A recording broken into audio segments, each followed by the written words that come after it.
End gold buyers, మీ కష్టాల్లో నమ్మకమైన మీ ఆత్మీయ నేస్తం.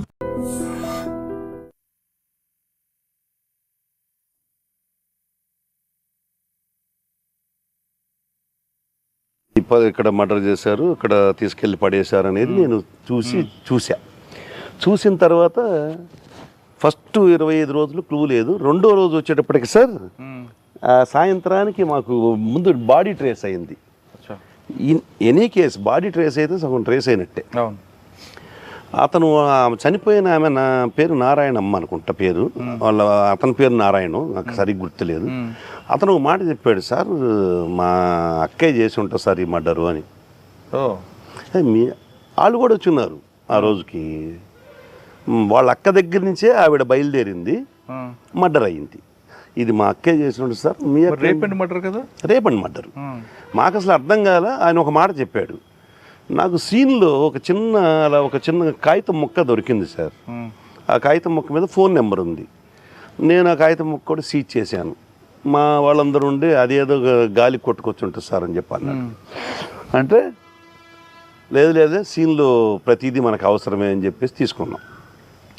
ఆ ఫోన్ నెంబర్ చూస్తే కాజీపేట వచ్చింది, ఇక్కడ కడప. కాజీపేటలో వాళ్ళని ఎమ్మటే సిడిఆర్స్ తెప్పిస్తే వాళ్ళ లొకేషన్ ఇక్కడే ఉంది. సో వాళ్ళు కాదు, రూల్ అవుట్. ఇక మాకు క్లూ లేదు. వాడేమో 24 గంటలు మా అక్కయ్య చేసింది సార్ అంటున్నాడు. నేను ఎలా ఫిక్సప్ చేయాలి? వాళ్ళు డైలీ వస్తున్నారు, మాతో మాట్లాడుతున్నారు. ఇక నేను సెల్ టవర్స్ తీసి, సెల్ టవర్స్ లొకేషన్స్ మొత్తం తీసి, ఆమె ఎక్కడి నుంచి వచ్చిందో అక్కడ వరకు తీసి, అప్పట్లో సెల్ నాలెడ్జ్ తక్కువే సార్, మేము కొద్దిగా నాకు తక్కువే, బట్ నేను పక్కనున్న వాళ్ళ హెల్ప్ తీసుకొని దాన్ని తీసి దాదాపు 70,000 ఫోన్లకి చేసి ఉంటాను సార్. ఫోన్లు అంటే ఒక టీంని పెట్టి, మీరు పలానా రోజు ఇటు వచ్చారంటే నేనే ఒకరితో మాట్లాడా. వాడు కాజీపేట అన్నాడు. మీది ఎక్కడంటే కాజీపేట అంటే, మీరేమన్నా ఇటు వచ్చారంటే లేదు సార్, నేను కొండకు పోయేవాడిని సార్ అన్నాడు. అని పెట్టేశాడు. ఈ సెల్ టవర్లోంచి తీసిన తర్వాత మెయిన్ ఎవరు ఆ రూట్లో ఎవరు వచ్చారని చూస్తే వాళ్ళలో ఒకటి కాజీపేట వచ్చింది. ఇక కాజీపేట లింక్ ఉందని చెప్పేసి మేము వెళ్ళి అసలు ఆ ఫోన్ వాడిని, ఏదైతే ఫస్ట్ ఫోన్ ఉందో ఆ ఫోన్ వాడి దగ్గరికి వెళ్ళాం. వాడుండి ఇది పలానా వాడుకి ఇచ్చాను సార్ నేను అన్నాడు. ఏంది సార్ అంటే, వాడి కోసం వచ్చారంటే నాకు చెప్పండి సార్ ఏందో అన్నాడు. ఏం లేదు, ఈ విధంగా మా దగ్గర జరిగిందంటే, సార్ మర్డర్ సంగతి నాకు తెలియదు కానీ సుమోలో అయితే వచ్చిన మాట కరెక్ట్ సార్ అన్నాడు. సుమోలో అయితే వచ్చిన మాట కరెక్ట్ అన్నాడు. ఇక వెళ్ళాం, వాడిని పట్టుకున్నాం. నాకు అసలు తెలియదు అంటాడు. మొత్తం చెప్తే క్లియర్గా అడ్మిట్ అయ్యారు. వాళ్ళ అక్క కూతురు, వాళ్ళ కొడుకు. ఈ అక్క కూతురు ఫోన్ చేసి వీళ్ళని ట్రాప్ చేసి, కాజీపేట వాళ్ళని, తను ఏదో ఎస్ఐగా ఫోన్లో ట్రాప్ చేసి, వాడు ఎస్ఐ అనుకోనే వచ్చాడు. సుమోలో బయలుదేరి వచ్చి ఆవిడ్ని అప్పటికే మత్తుమందు కలిపిన డ్రింక్ తాపిచ్చి తీసుకొని వచ్చి 4 లిమిట్స్లోకి వచ్చి చంపేటప్పుడు 4 పట్టుకుంటారు, రేప్ చేస్తాడు. ఇలా జరిగింది. అది ఎందుకండి ఆమె ఎందుకు చేసింది? యాక్చువల్గా ఈమె ఎవరైతే చెల్లెలు ఉందో, చెల్లెలు ఆమె భర్తని ఇల్లీగల్ కాంట్రాక్ట్తో పెట్టుకుంది. ఎవరు చెల్లెలు? ఇప్పుడు చచ్చిపోయిన ఆవిడకి ఈ అక్క భర్తకి, అంటే ఆమె చెల్లెలే, ఈమె భర్తకి ఇల్లీగల్ కాంట్రాక్ట్ ఉంది చనిపోయిన ఆమెతో. అతను ఈమె కోసం చీమకుర్తి వెళ్తూ, చీమకుర్తిలో దారిలో యాక్సిడెంట్ అయి చచ్చిపోతాడు. వాళ్ళ ఫ్యామిలీ వీధిని పడింది. అతను కొద్దిగా మంచి పాలిష్డ్గా బతికినోడు పొలిటికల్గా. అతను చనిపోవడంతో వీళ్ళు ఆ కూతురికి కొడుక్కి ఏం వల్లే చనిపోయాడు అనేది పడి మెత్తగా మంచితంగా చనిపోయిన 4 రోజులకి జరిగింది. ఆ కూతురు ఎందుకు మరి తీసుకుందండి? ఎస్ఐగా ఎందుకు యాక్ట్ చేసింది? ఈమె చంపలేదు, ట్రాప్ చేసింది సెక్చువల్గా. అంటే మనం అనకూడదు, ఆమెని సెక్చువల్గా ట్రాప్ చేసింది వాడిని. ఈ కాజీపేట వాడిని ఏదో ఒక ఫోన్ నెంబర్స్ వాళ్ళ ఎవరెవరియో నెంబర్లు దొరికినప్పుడు ఒక నెంబర్ ఆమెకు దొరికింది. ఇక రెగ్యులర్ కాంటాక్ట్ చేస్తూ అతనితోటి, నువ్వురా, నేను నీకు ఫస్ట్ మర్డర్ అని తెలియదు అతనికి, రా ఒకసారి మనం కలుద్దామని చెప్పి పిలిచి, నువ్వు 4 తీసుకొచ్చుకో, కొద్దిగా నాకు డబ్బులు ఇవ్వాలి, ఆ డబ్బులు వసూలు చేయాలి కొద్దిగా అని చెప్పేసేసి అని పిలిపిస్తుంది. పిలిపించిన తర్వాత వాళ్ళకి మందు దాపి ఒక 25,000 రూపాయలు డబ్బులు ఇచ్చి చంపిస్తుంది. ఇది case life conviction. Super. Life conviction కోర్టులో. వీడికి కాజీపేటానికి అక్కడికి వచ్చే వరకు మర్డర్ చేస్తాం తెలియదు, అక్కడికి వచ్చినప్పుడు తెలియదు, కానీ అక్కడికి వచ్చిన తర్వాత 25,000 ఇచ్చి చంపేమని చెబితే చంపేశారు ప్లస్ రేప్ చేసేసాడు. చంపిద్దరు రేప్ చేశారు. వాళ్ళు పట్టుకుంటారు, ఈడి పనిలో ఈడుంటాడు, వాళ్ళ పనిలో ఒక పక్క ఆమె ఏమో చున్నీ పట్టుకుంటుంది, ఆవిడ పక్కా ఉంది. ఆవిడికి లైఫ్, అతనికి లైఫ్, అతనితో పాటు వచ్చిన ఇద్దరికి లైఫ్. సూపర్. అది భలే కేసు. ఆ కేసులో నాకు మనస్తృప్తి ఏంటంటే డిటెక్షన్ కాదు, ఆ సూమో డ్రైవర్ని అప్పుడు రఘురామరెడ్డి ఎస్పీ గారు, మా కొల్లి రఘురామరెడ్డి గారు, ఆ డ్రైవర్ని కూడా పెట్టమంటారు సార్. నేనుండి లేదు సార్ అతనికి తెలియదు, అతని వాయిస్ రికార్డు కూడా ఉంది, ఏదో డబ్బులు వసూలు చేసుకోవడానికి వాళ్ళని తీసుకొచ్చి దించిపోయి నీ బాడుగు నీకు ఇస్తానంటే వచ్చాడు, అతను దీనిలో విట్నెస్ సార్, ప్రైమ్ విట్నెస్, అతను బండి ఆడపెట్టి వాళ్ళు పోయి లోపల పోయి చంపుతారు అని ఆయనతో పోట్లాడా. ఆయన ఎట్టి పరిస్థితుల్లో పెట్టాల్సిందే అంటాడు. నేను ఒకరోజు పర్సనల్గా వెళ్ళి ఎవరికైనా ఇచ్చేయండి సార్ ఈ కేసు, నేను పెట్టలేను సార్ అతన్ని అని చెప్పి అడిగాను. ఎందుకంటే నాకు కూడా బాధేస్తుంది, అన్యాయంగా మర్డర్ కేసు, ఏదో చిన్న పెట్టి కేసు అన్నా కూడా తప్పే, కానీ ఎందుకు డ్రైవర్ మీద అంటే డ్రైవర్ ఆయనకేం లేదు, వాడు కూడా ఇన్వాల్వ్ అయింటాడు, కాజీపేట నుంచి వచ్చాడు కదా, వాడు ఎందుకు అంటే మేము ఏదైనా చెబితే ఆఫీసర్స్ ఒక సెకండ్ యాంగిల్లో కూడా చూస్తారు, ఏమన్నా వీడేమన్నా. నేను అది కూడా చెప్పాను సార్, నేను దాని ఓన్లు కాదు సార్, మీరు కావాలంటే ఇంకెవరికన్నా ఇచ్చుకోండి సార్ అంటే ఏమన్నారు అప్పుడు. అంటే లేదు ఇంత ఎందుకు అంటే లేదు సార్ అతను అన్యాయం చేయడం నాకు ఇష్టం లేదు సార్ అంటే, సరే చివరికి అతని ఎవిడెన్స్ నా ఎవిడెన్స్ మీద వాళ్ళకి లైఫ్ పడింది. అంటే సాటిస్ఫాక్షన్ అది. ఈ డిటెక్షన్ చేయకపోయినా పర్లేదు, కానీ ఒకరిని అన్యాయంగా మనం పంపించలేకపోయి వాడి వల్ల మన కేసు కూడా సక్సెస్ అయింది. సక్సెస్ రేటు మర్డర్ కేసులో రావడం బాగా అరుదు సార్. నాకు దాదాపు 7-8 కేసుల్లో కన్విక్షన్లు వచ్చినాయి. సార్ మన గురువు గారి అక్కడ అయిపోయిన తర్వాత నన్ను సంతమాగుల నుంచి లేపినప్పుడు ఈయన ఎస్బీ ఇన్స్పెక్టర్ గారు, అప్పుడు విశ్వజిత్ గారు ఎస్పీ గారు, ఆయన ఎస్బీ ఇన్స్పెక్టర్ అయితే నేను ఆయన దగ్గర మళ్ళీ ఎస్బీఎస్ అయింది. ఆయనే నన్ను 6 నెలల పాటు ఉంచుకున్నాడు. 6 నెలల తర్వాత నన్ను ఖమ్మం పంపించాడు ఎస్పీ గారి చెప్పి, ఖమ్మంకి ఒక మంచి ఎస్పీ కావాలి, ఎస్ఐ కావాలి అని అంటే మన సంఖలో పెట్టుకొని మనం అంతా ఎదుగుతున్నాం సార్, మా వాడు ఉన్నాడు కదా మా ఎస్బీఎస్ఐ అని చెప్పి వేయించాడు. అక్కడి నుంచి మళ్ళీ ఇటు వచ్చేసాం. తర్వాత నాకు ఆయనతో ఇక సంబంధం లేదు, ఎవరితో గురువుగారితో ఎక్కడున్నా మాట్లాడుకుంటా. అతను 70 ఏళ్ల వయసులో టైప్ చేస్తాడు సార్ కంప్యూటర్, ఆయన చేసిన స్పీడ్గా ఇప్పుడున్న కుర్రోళ్ళు చేయలేరు సార్. అంత గొప్ప లక్ష్మీపుత్రుడు సరస్వతీపుత్రుడు. అతనుకున్న ధైర్యము 100 మంది గుండెలతో సమానం సార్, అంత ధైర్యవంతుడు, నాకు మార్గదర్శకుడు. అంటే కేవలం ఇంకోలు ఎస్బీ కంటిన్యూ అయింది. తర్వాత నేను కొన్ని ఇబ్బందులు పడ్డాను, ఆ ఇబ్బందుల్లో ఆయన దగ్గరే ఉండేవాడిని. పోయి ఏం ఇబ్బందులు పడ్డారు? నేను పొదిల్లో ఉండగా సస్పెన్షన్కి గురయ్యాను. ఎందుకు? మంచి కేసు చేశారు కదా కన్విక్షన్. అసలు మేము ఇప్పుడు వాటి గురించి ఎక్కువ మాట్లాడకూడదు సార్. అన్యాయంగా సస్పెండ్ అయ్యాను. సస్పెండ్ అయిన తర్వాత అందరూ కలిసిపోయి మామూలు ఎవరైనా సస్పెండ్ అయితే పలానా ఆయన దగ్గరికి పోయి సార్ ఏదో సాయం చేయండి సార్ అంటారు. నేను పోలేదు సార్, నేను డైరెక్ట్ డీజీ గారి దగ్గరికి వెళ్ళాను. ఎవరు డీజీ గారు? అప్పుడు మన ప్రసాదరావు గారు, ఉమ్మడి ఆంధ్రప్రదేశ్ ప్రసాదరావు గారి దగ్గరికి వెళ్తే వాళ్ళు కూడా ఏం సస్పెండెడ్ ఆఫీసర్ అని కానీ కొద్దిగా తక్కువగానే చూస్తారు.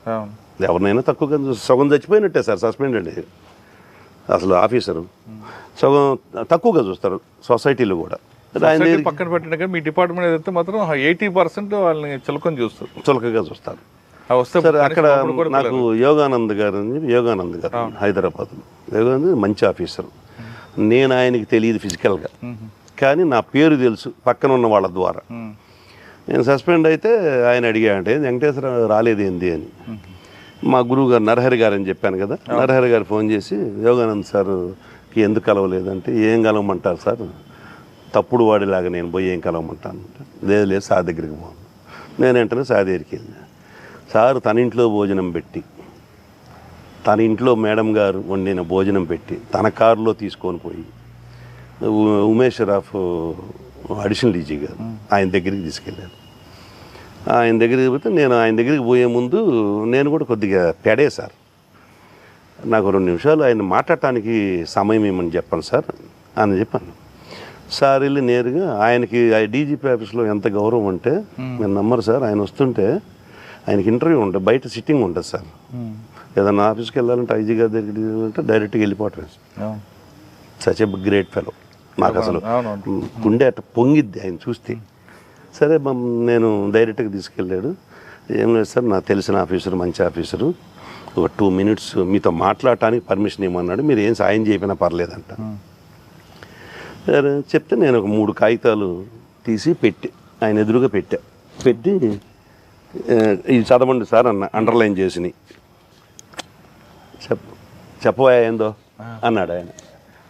లేదు సార్, మీరు నాకు టైం ఇచ్చారు, మీరు చదివితేనే అర్థమైంది సార్ చెప్పే కన్నా. 3 చూశాడు. ఫోన్ చేసి ఆ కన్సర్న్ ఆఫీసర్ని అడిగాడు, మేము మీ ఇష్టం వచ్చినట్టు చేయటమేనా అంటే. ఆఫీసర్లో కూడా గట్టి ఆఫీసర్లు ఉన్నారని చెప్పుకోవడానికి ఇది ఒక నిదర్శనం. ఆయన రిటైర్ అయిపోయి కూడా ఉన్నారు, చెప్పాల్సిన అవసరం కూడా లేదు. రీసెంట్గా సార్ మా దగ్గరకు వచ్చారు, ఉమేష్ షరాఫ్ గారు. మరుసటి రోజు మధ్యాహ్నానికి రిలీవింగ్ ఆర్డర్ ఇచ్చేసారు సార్. నాకు అలా వచ్చింది రిలీవింగ్ ఆర్డర్. సీనియర్స్ అలా సపోర్ట్ చేస్తారు, క్యారెక్టర్ని బట్టి చేస్తారనేది నాకు. కానీ సస్పెండ్ ఎందుకు చెప్పట్లేదు మీరు?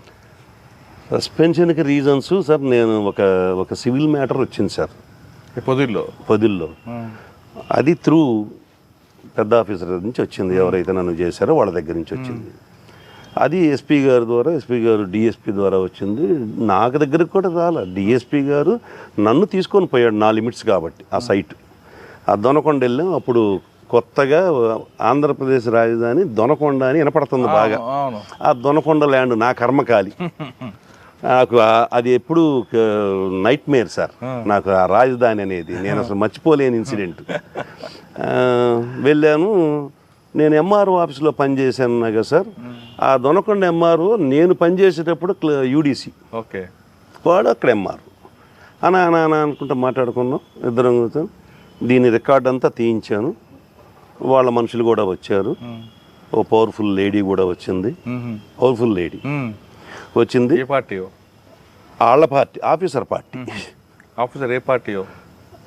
ఆఫీసర్ పార్టీ నేను చెప్పేది మీకు అర్థం కావాలి. ఆఫీసర్ పార్టీ, పవర్ఫుల్ లేడీ, నా పార్టీ కాదు, పొలిటికల్ పార్టీ కాదు, అబ్బే ఆఫీసర్ పార్టీ. వచ్చి కూర్చున్నారు. ముందు రికార్డ్ అంతా తీయించాను సార్. ఆఫీసర్ ఎవరో సార్ ఇప్పుడు వద్దులేండి సార్. ఉన్నారు ఇప్పటికీ ఉన్నారు. వారు కూడా మాలాగానే ఇబ్బందులు పడతా ఉన్నారు. అవునా? భగవంతుడు ఉన్నాడు కదా సార్. ఇంటి ఇచ్చారు మీరు. అదే ఇవన్నీ తీసిన తర్వాత రికార్డు తీస్తే ఆ 300 ఎకరం ఏదైతే సబ్జెక్ట్ డిస్ప్యూట్ ల్యాండ్ ఉందో అది గవర్నమెంట్ ల్యాండ్ అని జాయింట్ కలెక్టర్ గారు ఇచ్చిన తీర్పు ఉంది. ఆయన ఉండి ఇది మీది ఎట్లా అయిద్దండి, ఇది మా ల్యాండ్ అయితే మీరు ఏదంటే కోర్టులో చూసుకోండి అన్నాడు. ఇదంతా కావటానికి కారణం నేను అనేది వాళ్ళ యొక్క ప్రిజంప్షన్. నేను అసలు అప్పటిదాకా ఎవరికి తెలియదు ఇది. ఈ ల్యాండ్ డీటెయిల్స్ రికార్డ్స్ అన్నీ నాకున్న తెలివితేటలు, నాకు అతి తెలివితేటలు అనేది నాకు అప్పుడు తెలిసింది సార్. అతి తెలివితేటలు వాడుకోకూడదని నన్ను అప్పుడప్పుడు కిషోర్ కుమార్ గారు సార్ అంటుంటారు, ఎస్ఐ ఉద్యోగం ఎస్ఐ ఉద్యోగం చేయమంటే సిఏ ఉద్యోగం చేస్తావు, సిఐ చేయమంటే డిఎస్పీ చేస్తావు అని అంటుంటారు sir. Because of my proactive. అంతే సార్. 2వ రోజుకి రిలీవింగ్ ఆర్డర్ వచ్చిందా? రిలీవింగ్ ఆర్డర్ కాదు సార్, నన్ను రమ్మన్నారు. వచ్చిన తర్వాత బండి హ్యాండ్ ఓవర్ చేయమన్నారు. బండి సిమ్ము నేను దేనికైనా రెడీ సార్, నాకు ఎక్కడికైనా ఓకే, అసలు దానిలో నాకు ఇబ్బంది లేదు. ఎమ్మటే ఇచ్చేసాను, బండి పెట్టుకుని బండి వదిలేసి మళ్ళీ వెళ్ళిపోయాను. మళ్ళీ మరుసటి రోజు ఉదయం రమ్మన్నారు.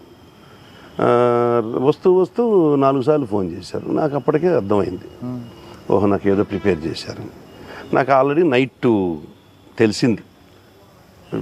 పోలీసులు సీక్రసీ లేదు సార్, అడిగినోడికి అడగనోడికి ఇద్దరికి చెప్తారు మా వాళ్ళు, కాబట్టి సీక్రసీ నిజం సార్.